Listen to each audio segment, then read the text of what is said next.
6일 지방선거를 앞두고 준비한 국민공감 2022 경인지역 일꾼은 시간입니다.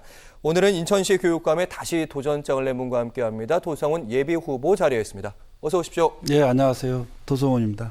네, 지난달 28일이었습니다. 재선에 도전해서 코로나19로 심화된 학습 결성 회복에 최선 다하겠다 이렇게 말씀을 하셨는데요. 시민 여러분께 왜 다시 재선이 돼야 하는지 설명을 해주시죠. 예, 지난 코로나 시기를 모든 학생, 선생님 또 학부모님들 참 어렵게 보내셨고요. 그리고 우리 인천 학생들이 지난 18일부터 전체 등교할 수 있도록 방역에 함께 협조해 주신 모든 분들께 이 자리를 빌어서 감사드리고요. 그동안 코로나19 대응과 그리고 미래교육을 준비하는 그런 기반을 구축하는 시간이었다면 이제 포스트 코로나 시대를 맞이해서 우리 아이들에게 꿈을 디자인하고 또 다채로운 성장 지원으로 세계를 품은 더 큰 인천 교육을 통해 우리 학생들의 성공 시대를 만들기 위해서 출마하게 되었습니다. 네, 세계 얘기하셨고요. 미래 얘기하셨습니다. 자, 앞으로 무엇을 할지 보려면 4년 동안 무슨 일을 했는지 살펴보면 될 것 같은데요. 그동안의 성과들 너무 많이 얘기하시면 기억이 안 날 수 있으니까 한 세 가지로 정리를 해 주실까요? 예, 우선 그 공약 이행률이 SA 등급, 최고 등급을 받았고요. 예. 우선 그 사립 유치원 만 SA라고 5세 하시면 최고 등급이죠. 예. 혹시 자체 평가 매니페스토에서 나온 최고 예. 등급입니다. 공신력 있는 기관에서 인천시 교육감의 그 4년간의 정책의 97% 달성 이걸 인정했다는 말씀. 네, 그렇습니다. 네. 그리고 전국 최고 수준의 무상교육을 완성을 했는데요. 만 5세 유치원 무상교육을 시작으로 고등학교까지 무상교복, 무상급식, 무상교육비가 완전히 제공되는 6대 광역시 가운데서 가장 학부모 부담 교육비가 적은 도시가 바로 인천이고요. 두 번째는 미래교육의 기반을 구축하는 그런 성과를 거뒀습니다. 특히 메타버스 기반의 진로진학 종합 플랫폼인 사이버 진로교육원을 구축을 했는데요. 진로 적성 검사서부터 체험학습, 멘토 상담, 또 진로 이력 축적 등의 그런 플랫폼인데요. 네. 그래서 3월 달에 오픈을 했는데 3월 달에 한 9만여 명, 4월 달에 20만여 명, 최고 하루에 한 5만여 명씩 찾아올 정도로 그동안 누구나 이용이 가능합니까? 학생이라면? 학생이나 학부모 또 우리 타 지역 학생들도 많이 들어온다 그럽니다. 그래서 그런 기반들을 구축을 했고 또 AI 소프트웨어 미래 교육을 하기 위해서 금년에 이제 중1 노트북을 전 학생들에게 지급을 했는데요. 이제 앞으로는 초 4학년부터 고3까지 그런 노트북 지원을 통해서 코딩 교육을 전면화한 그런 계획을 가지고 중1부터 시작을 할 예정입니다. 예. 그리고 생태 시민 교육 10만 그린 리더 양성 이런 사업들도 우리 교육청에서 준비 중이고요. 또 3대 에듀투어, 강화 에듀투어, 또 에코 에듀투어, 섬 에듀투어 이런 것들은 앞으로도 계속 해야 될 그런 중요한 사업입니다. 그리고 마지막으로 한 가지 지역 학교 간 교육 격차 완화를 위해서 그 신도시에 학교 신설을 28개 그리고 425실의 교실을 증축함으로써 과밀학급을 완화하기 위한 그런 노력을 했고 또 원도심의 40년 이상 노후된 학교 개축 사업을 특히 인천은 이제 리모델링을 하지 않고 개축하기로 결정을 해서 훨씬 예산이 많이 들어가는 훨씬 거죠? 우리 인천 자체 예산이 많이 들어가죠. 그래서 이제 개축으로 결정하고 금년에 14개 학교가 공사를 시작하게 되는 특히 이제 덕적도의 그 폐교 위기를 야구부 창단을 통해서 극복하고 지금 정상적인 그 학교 운영이 이루어질 수 있도록 한 것 이런 것들은 어떤 지역 격차 완화에 도움이 됐다 이렇게 생각을 합니다. 네, 그 구도심의 학교도 그대로 존치하고 신도시에는 더 늘렸다 이렇게 제가 들었습니다. 네. 예. 그리고 이어가고 싶은 연계를 해 나가고 싶은 정책들 그러니까 씨앗은 뿌렸는데 충분히 자라지 못한 정책들 한 가지만 이건 얘기해 주신다면요. 한 가지만요. 예. 일단 대부분 다 계속되는 그 사업이고요. 저는 이제 특히 우리 메타버스 기반의 사이버 진로 교육원을 통해서 우리 학생들이 좋아하고 잘할 수 있는 것, 그런 것을 할 수 있는 그런 교육. 그래서 세계를 품은 더 큰 인천 교육을 통해서 인천 학생 성공 시대를 만들어가는 그 사업을 지금까지 준비를 했으니까 예. 이제 좀 구체적으로 진행할 수 있었으면 좋겠다 이렇게 생각을 합니다. 그럼 구체적으로 방금 말씀하신 세계 미래 얘기, 사실 세계 미래 얘기하면 약간 막연한 측면도 좀 있거든요. 구체적으로 정책적으로 연계하고 싶은 정책을 키우고 싶은 정책이 있다면 어떤 구체적인 정책이 있을까요? 세계를 품은 인천 교육에 관련된 그런 부분이기 때문에요. 1인 1 외국어, 영어 이외에 외국어 교육과 또 AI 외국어 교육 시스템을 좀 개발하고 또 학생 국제 교류를 온오프라인 병행해서 매년 10,000명 이상씩 교류를 하고 특히 학생 기업가 정신을 위한 해외 연수 또 인천에 14개나 되는 국제기구가 들어와 있어요. 예. 그래서 그런 국제기구와의 연계 프로그램을 운영을 하고 또 인천형 글로벌 진로 과정 운영으로 해외 대학도 진학할 수 있는 그런 체계를 지금 준비하고 있습니다. 여러 가지 얘기하셨는데요.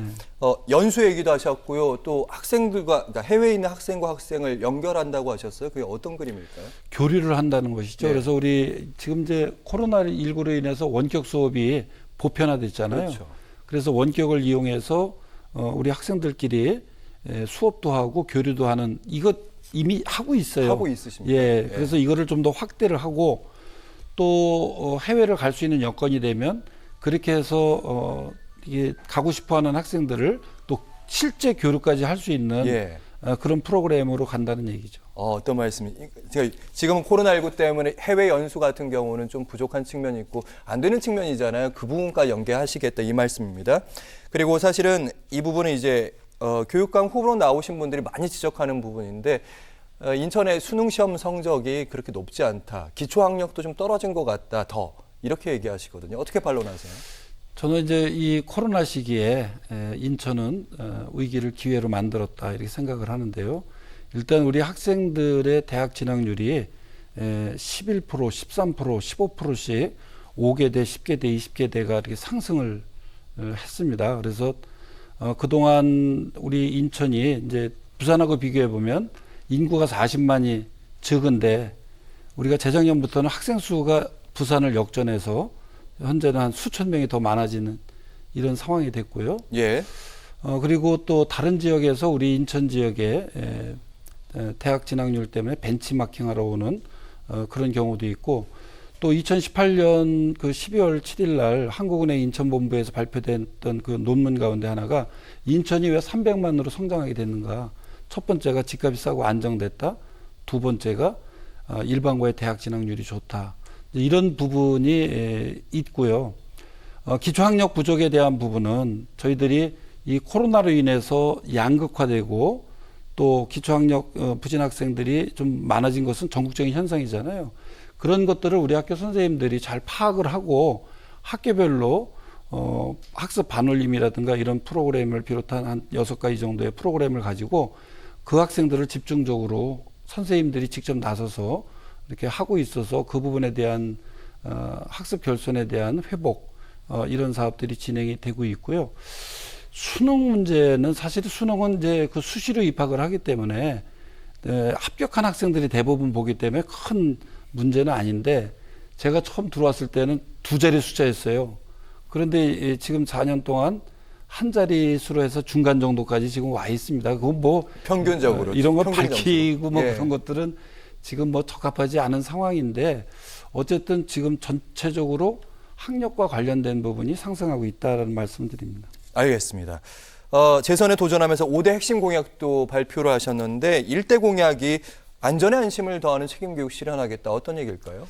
코로나19로 우리가 뼈저리게 느낀 것이 안전 없이는 공부도 없다. 무엇이든지 할 수 없다라고 하는 것이기 때문에 그 안전의 가치가 굉장히 상승을 했고요.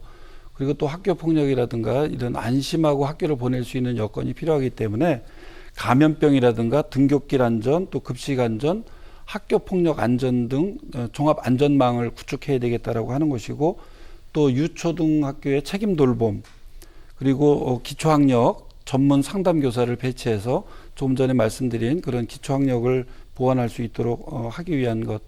특히 이제 코로나19 포스트 코로나를 맞이해서 학습 결손, 심리 정서적인 문제, 사회성 함양을 위해서 통합 지원단을 구성을 해서 학교에 구체적으로 지원할 수 있는 그런 사업들을 지금 진행 중에 있습니다. 통합지원단이라고 하시면 교육청에서 인력들이 파견돼서 그런 얘기일까요? 교육청에서 55명의 선생님들을 교육을 해서 예. 그분들이 학교를 방문하면서 직접 컨설팅하면서 지원하는 체계를 갖추었습니다.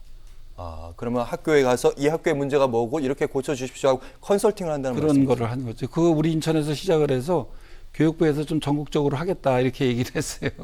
일종의 성과 중에 하나다 이렇게 말씀하셨습니다. 그리고 여러 진학에 관련된 얘기하셨고 기초학력 얘기하셨는데 미래를 얘기하시면서 디지털 생태 교육을 강화하겠다 어떤 얘기일까요? 예, 뭐 코로나19로 인해서 먼저 온 미래를 대비해야 된다라고 하는 것은 전체적으로 공감대가 이루어졌고요. 그래서 학교 교실마다 인터넷망을 구축을 하고 또 선생님들에게 노트북을 전원 제공을 하고 또 우리 중학교 1학년 학생들 노트북 지원 사업부터 앞으로 초사부터 고3까지 노트북을 지원해서 코딩 교육을 좀 전면화하려고 합니다. 그래서 이제 우리가 그동안 인간과 자연과의 조화로운 그런 삶이었다면 앞으로는 인간과 자연과 AI가 공존하는 그런 사회로 진입을 하기 때문에 우리에게 필요한 AI 교육을 하기 위한 그런 노력을 하고요. 최소한 우리 아이들이 자기가 만든 어플을 자기 핸드폰에 하나씩 깔 수 있도록 그런 정도의 수준으로 우리가 좀 AI 교육을 해야 되겠다. 이제 그런 생각을 하고 있고요. 예. 또 이제 디지털 생태 교육은 우리 아이들이 저도 늙어서 죽고 싶습니다. 이렇게 얘기하는 것에 대해서 우리 기성세대가 답을 해야 된다고 생각을 하고요. 그래서 이제는 기후재난 대응을 위한 생태 시민교육은 선택이 아니라 필수다. 그래서 이 화석 연료 시대를 이제 그린 에너지로 바꾸는 그런 노력들을 함께해서 2030년에 탄소 중립, 2050년에 탄소 제로 이런 부분까지도 나아갈 수 있도록 하기 위한 자원 순환 교육을 비롯해서 이 다양한 그 기후 재난 대응 교육을 우리가 함께 해나갈 필요가 있겠다. 그래서 네. 특히 우리 인천은 바다가 넓습니다. 그래서 그동안 바다에 대해서 많은 신경을 쓰지 못했는데 10만 그린 리더를 양성하고 또 강화 에듀 투어라든가 또 에코 에듀 투어, 또 섬 에듀 투어 이런 걸 통해서 해양 리터러시를 활용하고 이 바다를 통해서 기후재난 대응 교육을 다시 한번 할 수 있는 그런 체계를 좀 만들려고 하고 있습니다. 네, 알겠습니다. 오늘의 마지막 말씀으로 들었습니다.